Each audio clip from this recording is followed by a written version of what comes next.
Hello, I'm Richard McNally. It's my pleasure to host this very special program for Atheists United, which is a part of our educational series. We are, as you may know, an educational organization, education based on secular principles as a counterbalance to Bible-based teachings. Just as religionists wonder why or how atheists get that way, we atheists wonder why religionists get or stay their way. We asked a psychiatrist to explain it to us, which he did at one of our recent open meetings. It was so informative and interesting that I took a lot of notes and discussed some of the ideas with a good friend who has been a lifelong student of history, philosophy, and religion, Dr. Milt Timmons. Dr. Timmons is a former professor of theater and cinema arts, author of the well-regarded book Orientation to Cinema, and has been focusing his attention of late on major religious concepts of the last half-century. I asked Dr. Timmons if he would join me to explain some of the points in that lecture I referred to. Dr. Timmons, welcome. Thanks for taking the time to be here. We know you're busy getting your book ready for the publishers. Would you mind telling us the title of the book and what it's about? Yes, I'd be glad to. It's called Regarding an Angel's Flight, and it's a historical, philosophical novel. Covers 50 years of world history from the rise of fascism in the 30s up through the mid-80s. It's structured as a murder mystery, but actually it's a kind of Pilgrim's Progress of the 20th century. It explores all of the various major religious, philosophical, and political concepts of the 20th century. Oh, sounds great. I can hardly wait to get a hold of it. Well, you obviously have immersed yourself in this topic for some time now, and what I'd like to do is discuss some of the basic human needs that we all have and how these needs are satisfied by religion and how can they be satisfied by secularists without religion. Right. As I said, I jotted some of them down. Do you care if we take them just one at a time? Yes, that'll be fine. I heard Harry's lecture also, and I jotted down a few notes. Oh, good. We're on the same track. First thing I'd like to ask you about, for instance, the basic human need for community. Yes. Well, of course, the religionists have their congregation for support and for friendship to supply them aid and comfort in time of need, sickness and bereavement and that sort of thing. It provides an extended family, which is very important, I think, in today's urban world where most of us have been separated from our original extended family. And I think this is largely why churches have continued to flourish in the latter part of the 20th century, long after philosophers in the early part of the century thought they would have begun to die away. So it's a legitimate kind of activity. But belonging to a religious organization is not the only way of obtaining community. Any group with common interests can serve this kind of need. It's not necessary to confine ourselves to any one particular group. We all have various facets to our personality, and it's a little bit unrealistic to expect any one group to satisfy all of these needs. So it's more reasonable to belong to many different groups, neighborhood groups, civic clubs, fraternal groups, Shriners, Masons, political groups. They all need assistance in campaigns, educational groups. So there's no lack of places to find friends and get community support. So you can be part of a community without actually belonging to a religion. What about the need for rootedness or connectedness, to be part of something? Yes, well, the religionists claim that we're all part of a great passion play written by God back at the beginning of time. And some of these dramatic elements as part of their play are are heaven and hell and God and Satan and a holy book or several different holy books, and there are angels and demons and ecclesiastical organizations that we're supposed to belong to, which explain to us how to play the rules and so forth. And according to this conception, we're all supposed to be sort of bit players, and we're judged on Judgment Day, according to this concept, according to how well we played our part, the part that had been assigned to us by God back at the beginning of time. Well, this is all very well for somebody who can overlook the gaping holes in the plot of this particular play, but modern scholarship has shot down most of these basic elements. For example, we know that there was no creation within 6 days. There was no Adam and Eve, and therefore there was no such thing as original sin.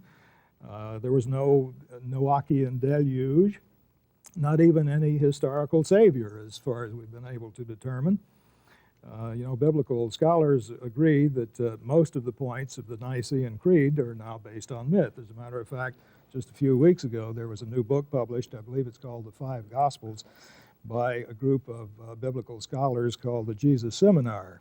And they rewrote the Gospels and eliminated all of the mythology. And after eliminating the mythology, there was very little left. Oh, really? Now, the secularists would say, okay, that cosmic opera is all very well, but it's not necessary for feeling rooted and connected to the universe. You know, it is a fact of physics that you and I are made of stardust. The atoms in our bodies originated in a supernova somewhere back eons ago, and to the stars we eventually will return when our little planet burns out to a cinder and eventually collapses into a black hole in the Big Crunch and explodes again in a new universe. So we are part of nature. How much more rooted can you get?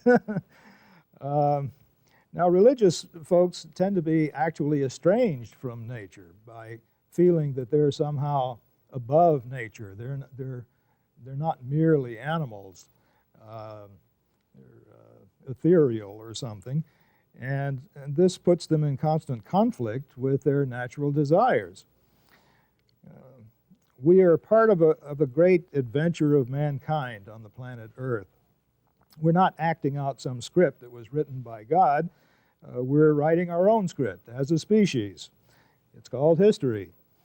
And so what we need to be concerned about is when the final chapter is written on this great human experiment, how will it read as history? Will it turn out to be a ludicrous farce or a noble tragedy? It's up to us. The next item that I have here, I made a note about the need for celebration. Could you comment on that, compare the two approaches? All right, yes, religion, of course, has some of the same holidays, many of the same holidays as secularists. Holidays based on the natural cycle of the seasons, historical events, Independence Day, Labor Day, things like that. But they also have a lot of holidays based on mythology. The Catholic calendar, for example, has saints' feast days, for example, almost every week of the month.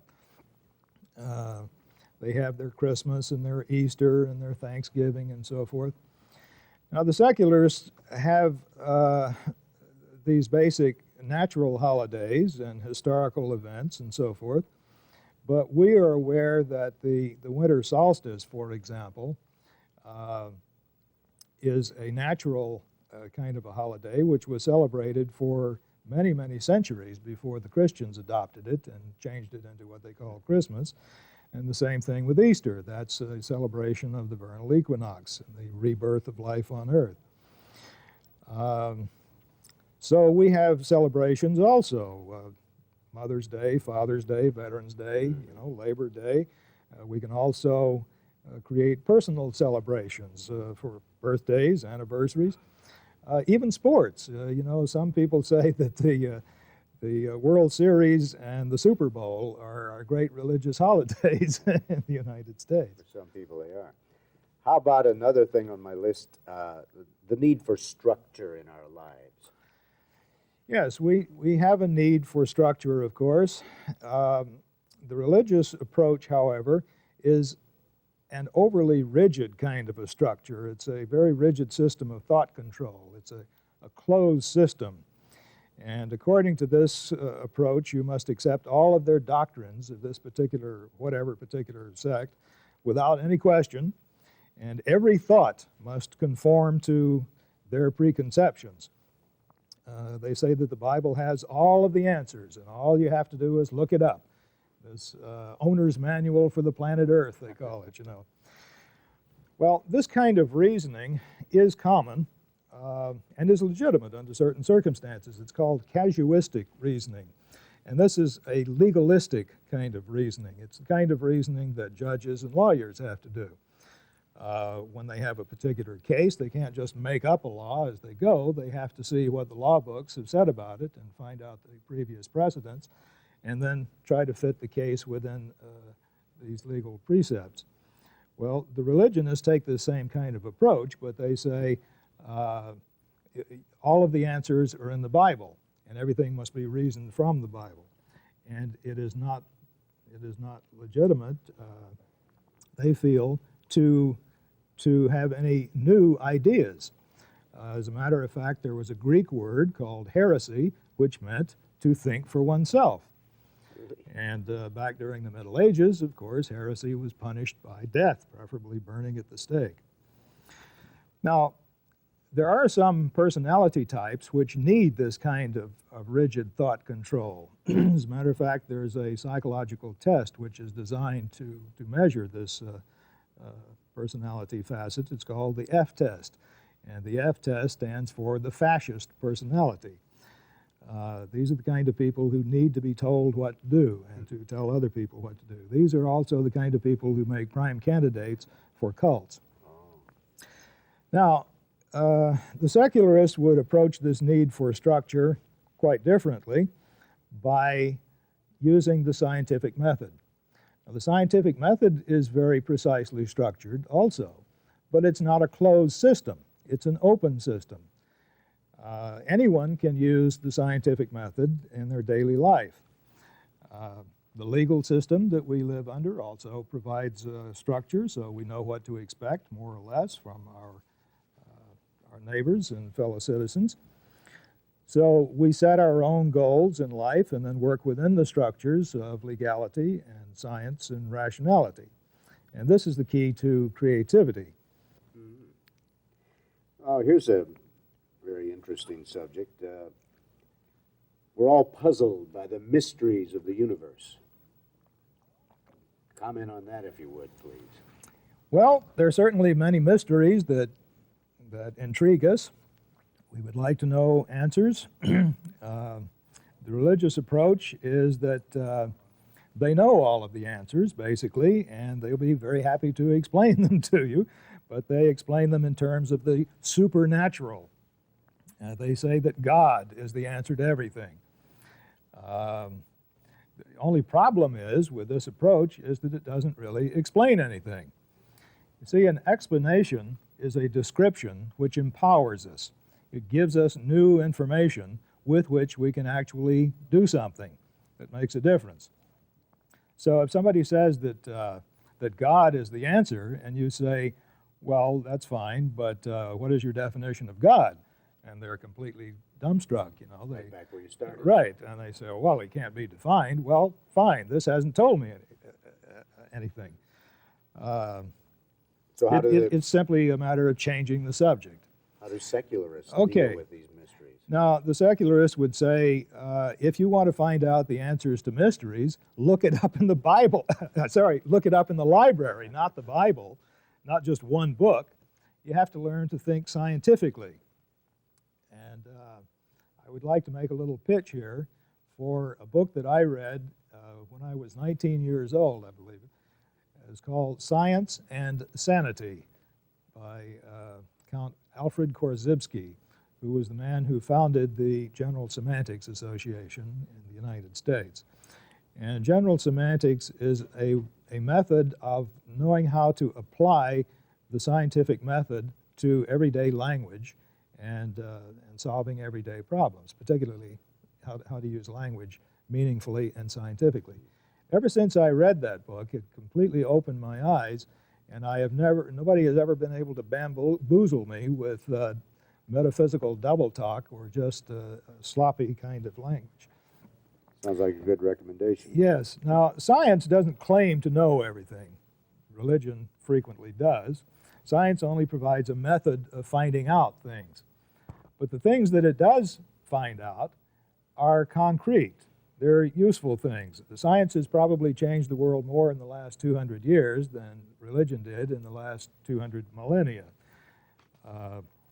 Now, religionists, of course, would be eager to point out that not all of the changes that science has brought about have been good, which may be the case. Nevertheless, it is effective. It does work, whereas prayer and sacrifice and that sort of thing don't work. Anxiety. We're all anxious about a lot of things. How do we obtain relief from anxiety if we're not going to use religion? How does religion satisfy it, and how are we going to handle it without religion? Well, the religionists say that God will take care of everything. Everything is all predestined, and it's out of our hands. Just do as we tell you, and you will be saved. And there's nothing to worry about. And this is supposed to relieve your anxiety. Only problem with that is that it doesn't work, because belief in the supernatural creates more anxiety than it resolves. Some of our viewers may not have thought about this question, but anyone who believes in the concept of an omniscient and omnipotent God must necessarily be a fatalist, because if God knows everything, then he knows the future. And if he knows the future, then that means the future is predetermined. And we are all just acting out a script that was written back at the beginning of time.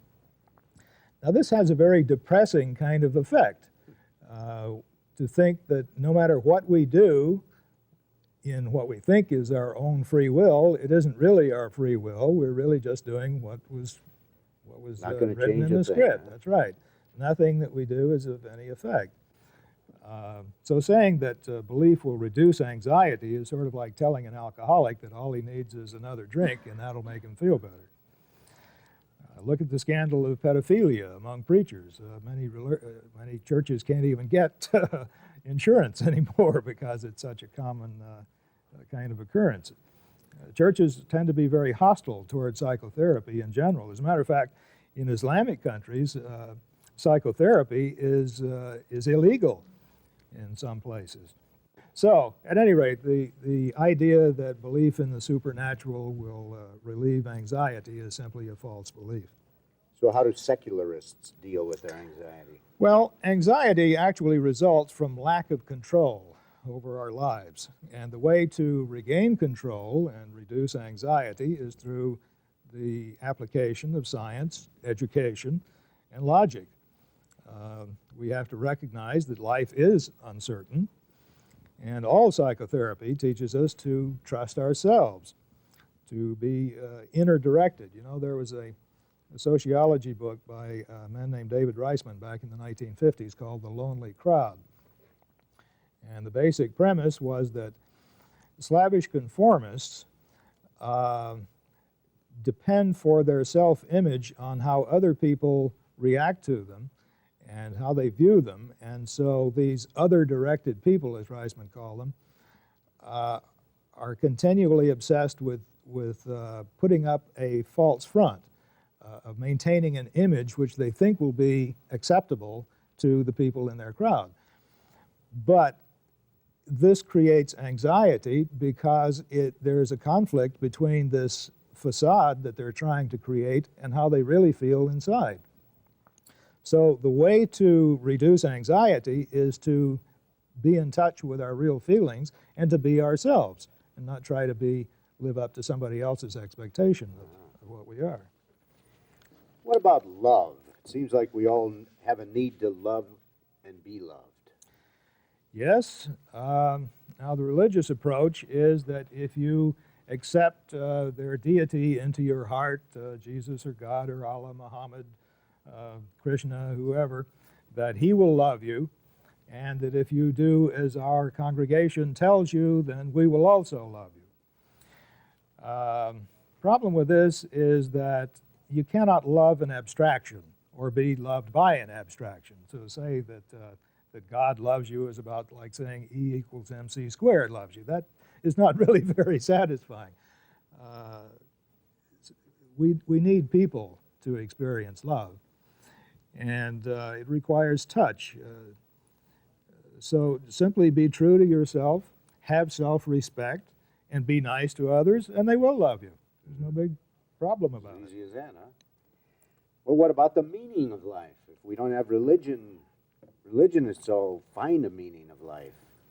Well, the religious approach is that their particular denomination will tell you the meaning of life. It all goes back to that cosmic drama that I talked about at the beginning of the program.